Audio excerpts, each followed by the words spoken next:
Hello. Can anyone here tell me about something called Smile.dog or Smile.jpg? A friend of mine said something about it once and mentioned this board.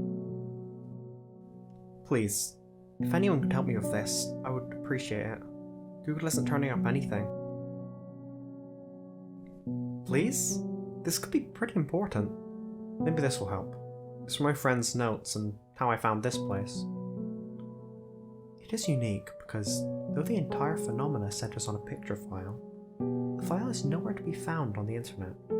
Certainly, many photo-manipulated simulacra litter the web, showing up with the most frequency on sites such as the image board 4chan, particularly the X-focused paranormal subboard. It is suspected these are fakes because they do not have the effect the true Smile.jpg is believed to have, namely, sudden onset temporal lobe epilepsy and acute anxiety. Post if you please. No information, but lots of curiosity. Well, I'm glad I finally got someone to respond. I'm sorry if I seem kinda stupid. I'm not sure how things work in this place. Anyway, if you want to know the truth of it, the picture I attached above is of a floppy. It belonged to my friend. There's this whole weird thing about this Smile.jpg on it. Do you guys want me to post it? Also, please, do you know what I'm talking about? Do you have any information? Okay, I'll stop breaking up my friend's notes since I don't think it will fit in one post. The Curious Case of Smile.jpg, JML. I first met in person with Mary E. in the summer of 2007. I had arranged with her husband of 15 years, Terence, to see her for an interview. Mary had initially agreed, since I was not a newsman, but rather an amateur writer gathering information for a few early college assignments, and if all went according to plan, some pieces of fiction. We scheduled the interview for a particular weekend when I was in Chicago on unrelated business. But at the last moment, Mary changed her mind and locked herself in the couple's bedroom, refusing to meet with me. For half an hour, I sat with Terence as we camped outside the bedroom door. I listened and, taking notes while he attempted fruitlessly to calm his wife.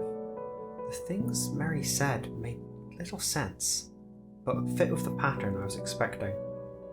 Though I could not see her, I could tell from her voice she was crying, and more often than not, her objections to speaking with me centered around an incoherent diatribe on her dreams, her nightmares. Terence apologized profusely when we ceased the exercise, and I did my best to take it in stride. Recall that I wasn't a reporter in search of a story, but merely a curious young man in search of information. Besides, I thought at the time I could perhaps find another similar case if I put my mind and resources to it. Mary E. was the sysop for a small Chicago-based bulletin board system in 1992, when she first encountered Smile.jpg and her life changed forever. She and Terence had been married for only 5 months. Mary was one of the estimated 400 people who saw the image when it was first posted as a hyperlink on the BBS, though she is the only one who has spoken openly about her experience. The rest remain anonymous, or are perhaps dead. In 2005, when I was only in 10th grade, Smile.jpg was first brought to my attention by my burgeoning interest in web-based phenomena. Mary was the most often cited victim of what is now referred to as Smile.dog, the being Smile.jpg is reputed to display.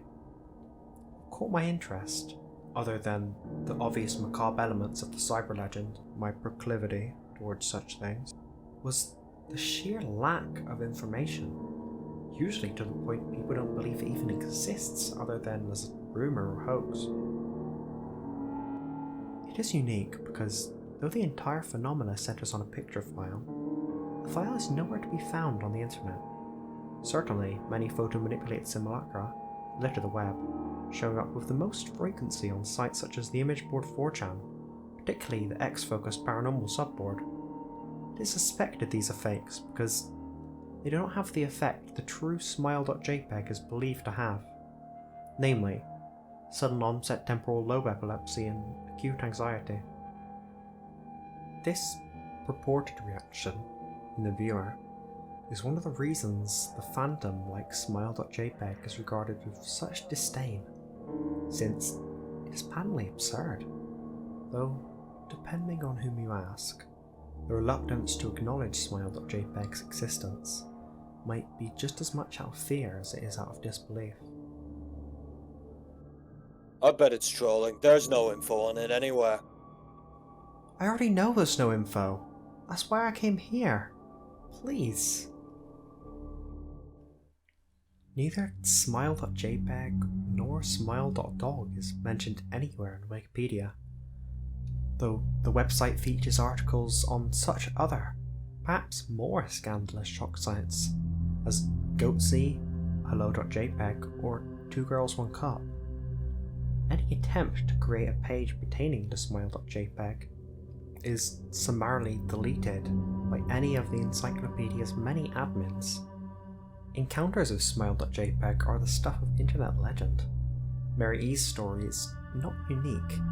There are unverified rumours of Smile.jpg showing up in the early days of Usenet, and even one persistent tale that in 2002, a hacker flooded the forums of humour and satire website Something Awful with a deluge of Smile.dog pictures, rendering almost half the forum users at the time epileptic.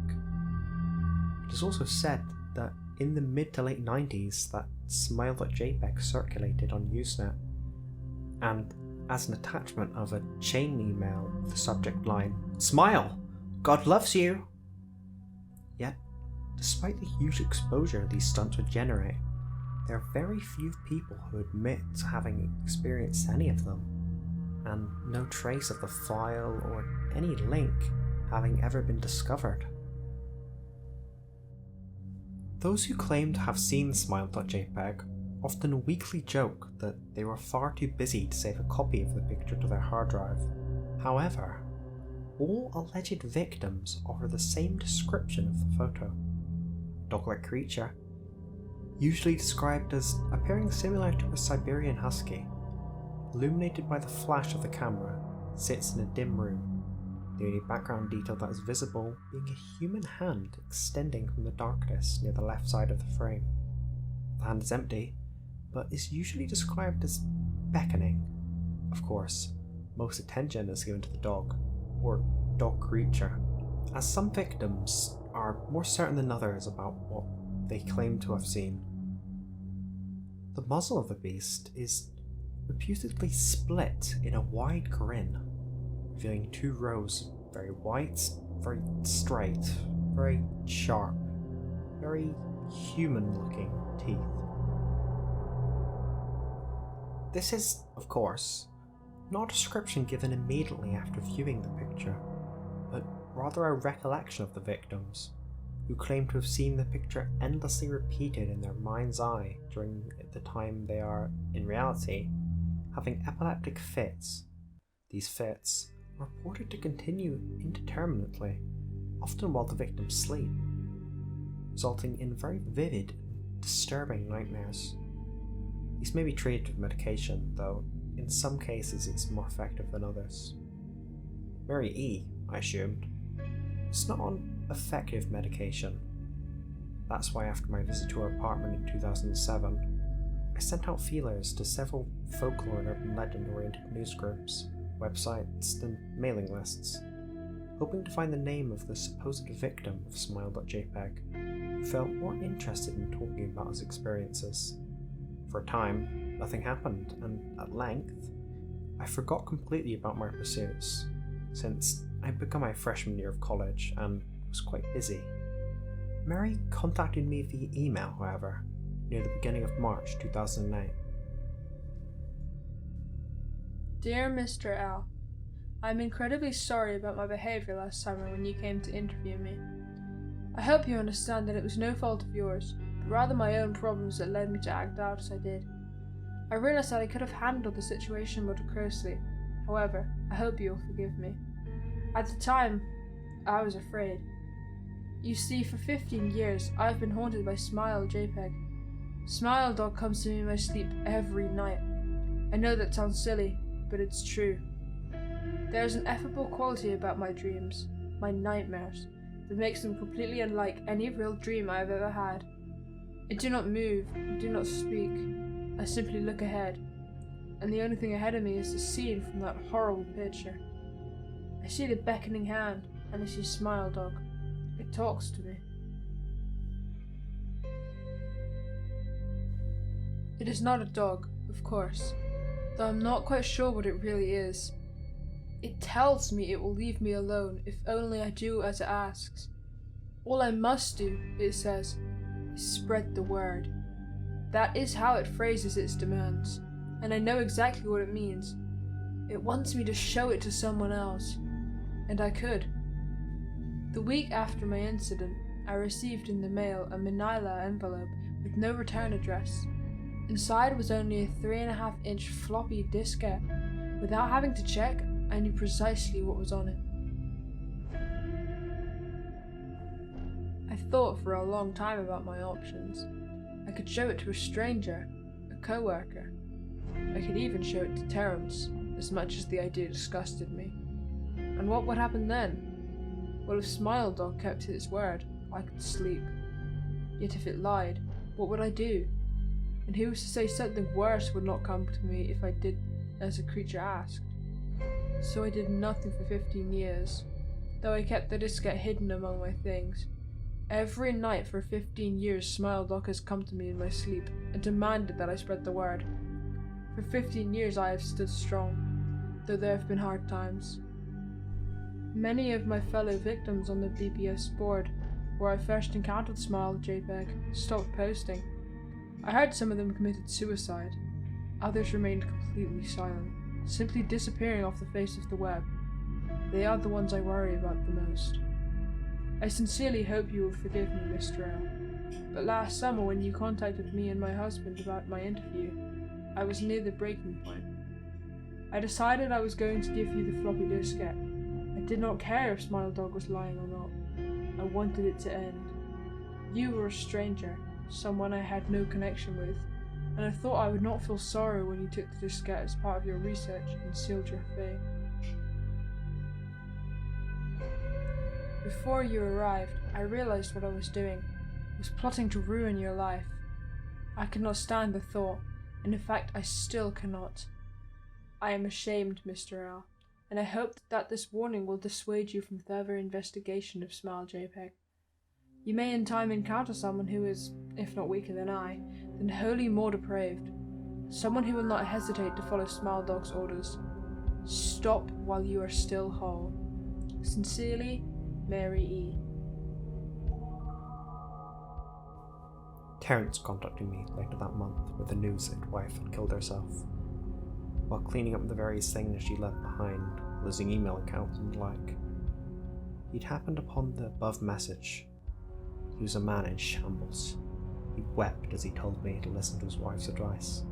He'd found the diskette, he revealed, and burned it until it was nothing but a stinking pile of blackened plastic. The part that most disturbed him, however, was how the diskette hissed as it melted, like some sort of animal, he said. I will admit, I was a little uncertain about how to respond to this. At first, I thought perhaps it was a joke, with the couple belatedly playing with the situation in order to get a rise out of me. A quick check of several Chicago newspapers' online obituaries, however, proved that Mary E. was indeed dead. There was of course no mention of suicide in the article. I decided that, for a time at least, I would not further pursue the subject of Smile.jpg, especially since I had finals coming up at the end of May. But the world has odd ways of testing us. Almost a full year after I returned from my disastrous interview with Mary E., I received another email. Hello. I found your email address through a mailing list. Your profile said you were interested in Smile.dog. I saw it. It's not as bad as everyone says. I have sent it to you here. Just spreading the word. The final line choked me to the bone. According to my email client, there was one file attached called, naturally, Smile.jpg. I considered downloading it for some time. It was most likely a fake, I imagined, and even if it weren't, I was never wholly convinced of Smile.jpg's peculiar powers. Mary E's account had shaken me, yes, but she was probably mentally imbalanced anyway. After all, how could a simple image do what Smile.jpg was said to accomplish? What sort of creature was it that could break one's mind with only the power of the eye? And if such a thing were patently absurd, then why did the legend exist at all? If I downloaded the image, if I looked at it, and if Mary turned out to be correct, if Smile.dog came to me in my dreams demanding I spread the word, what would I do? Would I live my life as Mary had, fighting against the urge to give in until I died? Or would I simply spread the word, eager to be put to rest? And if I chose the latter route, how could I do it? Whom would I burden in turn? If I went through with my earlier intention to write a short article about Smile.jpg, I decided I could attach it as evidence. And anyone who read the article, anyone who took interest, would be affected. And even assuming the Smile.jpg attached to the email was genuine, would I be capricious enough to save myself in that manner? Could I spread the word?